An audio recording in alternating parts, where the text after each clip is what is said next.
नमस्कार, स्वागत है आपका मेरे YouTube चैनल में। आज मैं रविंद्रनाथ टैगोर जी द्वारा रचित कहानी गूंगी शीर्षक से लेकर आई हूँ। पिछले भाग में हम लोग यहाँ तक सुन चुके थे कि एक दूर तक फैली हुई धूप में और दूसरी एक छोटे से वृक्ष की छाया में।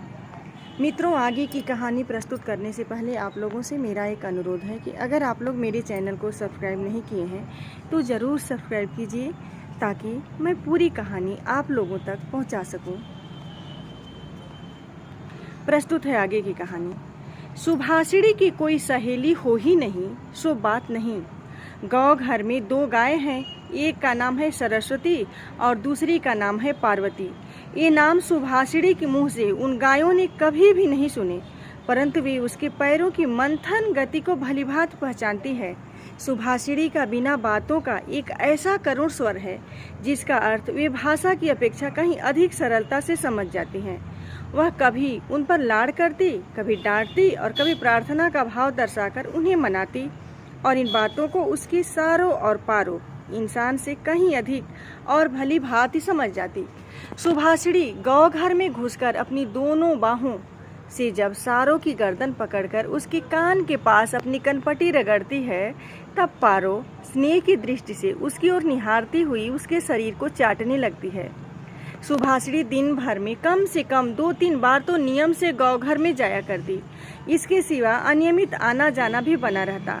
घर में जिस दिन वह कोई सख्त बात सुनती, उस दिन उसका समय अपनी गूंगी सखियों के पास बीतता। सुभाषिणी की सहनशील और विषाद शांत चितवन को देखकर वे न जाने कैसी एक अन्य अनुमान शक्ति में उसकी मन वेदना को समझ जाती और उसकी देह से सटकर धीरे धीरे उसकी बाहों पर सिंग घिस घिस कर अपनी मौन आकुलता से उसको धैर्य बंधाने का प्रयत्न करती। इसके सिवा एक बकरी और एक बिल्ली का बच्चा भी था। उनके साथ सुभाषिणी की गहरी मित्रता तो नहीं थी, फिर भी वे उसे बहुत प्यार रखते और कहने के अनुसार चलते। बिल्ली का बच्चा चाहे दिन हो या रात, जब तब सुभाषिणी को गर्म गोद पर बिना किसी संकोच के अपना हक जमा लेता और सुख की नींद सोने की तैयारी करता। और सुभाषिणी जब उसकी गर्दन और पीठ पर अपनी कोमल उंगलियां फेरती, तब तो वह जैसे आंतरिक भाव दर्शाने लगता, मानो उसको नींद में खास सहायता मिल रही है।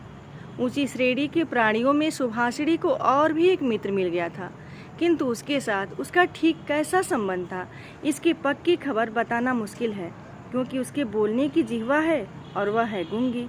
अतः वह दोनों की भाषा एक नहीं थी। वह था गुसाइयों का छोटा लड़का प्रताप। प्रताप बिल्कुल आलसी और निकम्मा था। उसके माता पिता ने बड़े प्रयत्नों के उपरांत इस बात की आशा तो बिल्कुल छोड़ दी थी कि वह कोई कामकाज करके घर गृहस्थी की कुछ सहायता करेगा। निकम्मों के लिए एक बड़ा सुविधा यह है कि परिजन उन पर बेशक नाराज रहे, पर बाहरी जनों के लिए वे प्रायः स्नेह पात्र होते हैं। कारण किसी विशेष काम में न फंसे रहने से वे सरकारी मिलिकियत से बन जाते हैं। नगरों में जैसे घर के पार्श्व में या कुछ दूर पर एक आध सरकारी बगीचे का रहना आवश्यक है, वैसे ही गांवों में 2-4 निठल्ले निकम्मे सरकारी इंसानों का रहना आवश्यक है। काम धंधों में, हास परिहास में, और जहाँ कहीं भी एक आध की कमी देखी, वहीं से चट से हाथ के पास ही मिल जाते हैं।